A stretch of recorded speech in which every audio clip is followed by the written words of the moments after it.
यदि आपने ट्रेन में सफर किया है तो आपने यह वार्निंग साइन जरूर देखा होगा, जहां साफ लिखा होता है कि यह चेन खींचने पर चलती हुई ट्रेन को रोका जा सकता है। मगर साथ ही यह वार्निंग साइन यह भी बताता है कि यह सिर्फ एक इमरजेंसी ब्रेक है, जिसे बड़े सोच समझकर जिम्मेदारी से इस्तेमाल करना चाहिए, वरना इसका नतीजा जुर्माना और जेल हो सकता है। मगर क्या आपने कभी सोचा है कि ट्रेन की किसी भी बोगी में चेन खींचने पर रेलवे पुलिस को तुरंत कैसे पता चल जाता है कि यह चेन किस बोगी से खींची गई है, और रेलवे पुलिस तुरंत उस बोगी में पहुंच जाती है। चलिए आज इस ट्रेन चेन पुलिंग के पीछे की टेक्निक के बारे में समझते हैं। भारतीय रेलवे दुनिया का चौथा और एशिया का दूसरा सबसे बड़ा यातायात नेटवर्क है, जिस कारण लाखों भारतीय रोज रेल से सफर करते हैं। मगर सफर के दौरान यात्रियों के साथ कोई भी इमरजेंसी हो सकती है, जिसके लिए हर बोगी में एक चेन होती है, जिसे खींचने पर ट्रेन रुक जाती है। ट्रेन की चेन पुलिंग टेक्निक को एक ब्रिटिश इंजीनियर जॉर्ज वेस्टिंगहाउस ने 150 साल से भी ज्यादा समय पहले बनाया था। पहले चलती ट्रेन में आगे बैठे लोको पायलट से किसी भी आपात स्थिति के बारे में बात करना संभव नहीं होता था। इसी दिक्कत को देखते हुए इस सिस्टम को बनाया गया था, ताकि गंभीर आपात स्थितियों के दौरान यात्री ट्रेन रोककर अपने लिए मदद जुटा सके। मगर इस सुविधा का कई बार दुरुपयोग भी होता है। इस चेन को खींचकर लोग कहीं भी ट्रेन रोक देते हैं, जिससे न सिर्फ यात्रियों को परेशानी होती है, बल्कि कई बार लूटपाट जैसी घटनाओं को भी अंजाम दिया जाता है। इसलिए बेवजह ट्रेन चेन पुलिंग के लिए जुर्माने और कैद का प्रावधान है।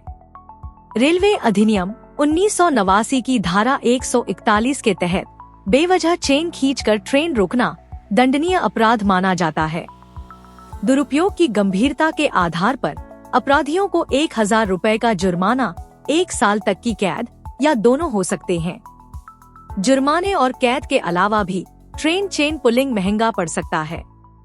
अगर कोई व्यक्ति ट्रेन में एक से ज्यादा बार बेवजह चेन खींचने के मामले में पकड़ा जाता है, तो उसे भारी जुर्माना भरना पड़ेगा और जेल भी हो सकती है। साथ ही आरोपी का नाम थाने के क्राइम रजिस्टर में दर्ज हो जाएगा। इसके बाद में इसे DCRB को भी भेजा जाएगा। ऐसा होने पर सरकारी नौकरी पाने की स्थिति में कैरेक्टर सर्टिफिकेट न मिल पाने की मुसीबत का सामना करना पड़ सकता है। तो फिर वो कौन सी स्थितियां हैं जिसमें हम चेन खींचकर ट्रेन रोक सकते हैं, या जब कानूनन इसका उपयोग सही माना जाता है? पहला, अगर यात्री का कोई साथी या बच्चा ट्रेन से छूट जाए। दूसरा, अगर ट्रेन में किसी वजह से आग लग जाए।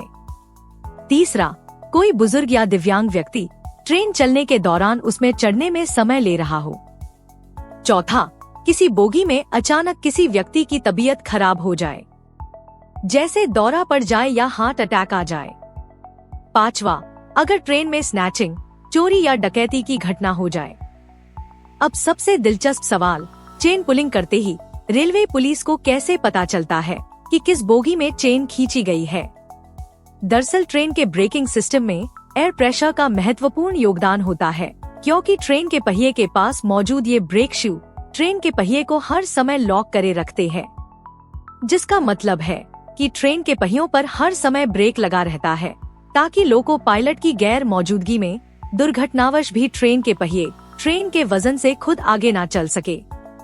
इसलिए ट्रेन को चलाने के लिए लोको पायलट को गाड़ियों का उल्टा करना पड़ता है। उसे ट्रेन स्टार्ट करने के लिए पहले ये ब्रेक हटाने पड़ते हैं, ताकि ट्रेन के पहिए घूम सके और ट्रेन चल सके, जिसके लिए फीडर पाइप और एयर पाइप नाम के 2 पाइप इन ब्रेक शू से जुड़े होते हैं, जिनमें हवा भरकर दबाव पैदा किया जाता है, जिससे यह ब्रेक शू ट्रेन के पहियों से कुछ मिलीमीटर की दूरी पर आ जाते हैं और पहिए घूमने लगते हैं।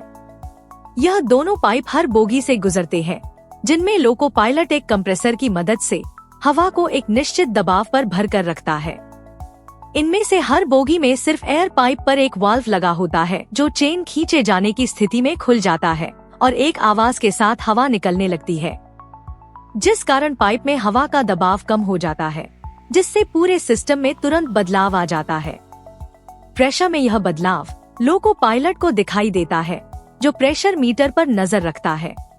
साथ ही दबाव कम हो जाने पर ब्रेक शू पहियों की तरफ खिसकने लगते हैं, जिससे ट्रेन धीमी होने लगती है। जिसके बाद लोको पायलट भी 3 बार हॉर्न बजाकर ट्रेन को रोक देता है। ये 3 हॉर्न ट्रेन के गार्ड और सुरक्षा कर्मियों के लिए एक संकेत हैं, जो बताते हैं कि चेन खींची गई है। तेज गति से चलने वाली ट्रेन को रुकने में कुछ मिनट लग सकते हैं, जिससे अचानक रुकने पर ट्रेन को पटरी से उतरने से बचाया जाता है। टेक्नोलॉजी के हिसाब से कुछ ट्रेनों में सेंसर्स और अलार्म सिस्टम्स भी लगे होते हैं। जैसे ही चेन पुलिंग होती है, यह सेंसर्स एक्टिव हो जाते हैं और ड्राइवर के कैबिन में अलार्म बजने लगता है। साथ ही ट्रेन की साइड वॉल पर इमरजेंसी फ्लैशर लगे होते हैं।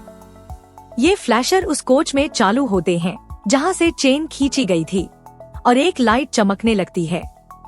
इसके जरिए रेलवे सुरक्षा कर्मी आसानी से कोच की पहचान कर सकते हैं। अगर फ्लैशर ठीक नहीं है तो ट्रेन के गार्ड को जाकर देखना पड़ता है कि ट्रेन के किस कोच में वाल्व हट गया है।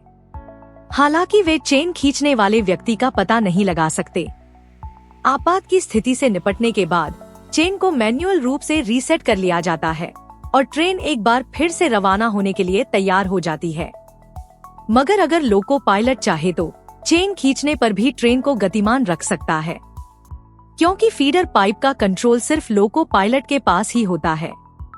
इसलिए वो उसमें हवा का दबाव पूरा रखकर ट्रेन को गतिमान रख सकता है।